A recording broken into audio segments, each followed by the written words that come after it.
Bakı şəhəri Nərimanov rayonu Rəcəbli küçəsində 5 mərtəbəli binada partlayış baş verib və dərhal əraziyə Fövqəladə Hallar Nazirliyinin Dövlət Yanğından Mühafizə və Xüsusi Riskli Xilasetmə Xidmətləri və Bakı Regional Mərkəzinin qüvvələri cəlb olunub.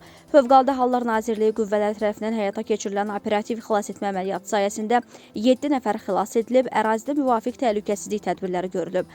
Hadisə yerində olan əməkdaşların məlumatına görə dağıntılar altında qalanların olma ehtimalı var. Əraziyə axtarış briqadası və xüsusi təlim görmüş itlər cəlb edilib. Təbibin yaydığı ilkin məlumata görə hadisə nəticəsində 5 nəfər yaralanıb.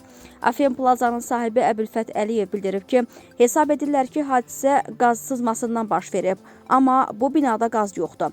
Binanın qarşısına yeni salınan yolda çəkilən qaz xəttində zədələnmə olub. Bunun nəticəsində binaya yeraltı qaz sızıb. Xatırladaq ki, partlayış səhər saatlarında Rəcəbli küçəsində yerləşən Afyon Plaza biznes mərkəzində qeydə alınıb.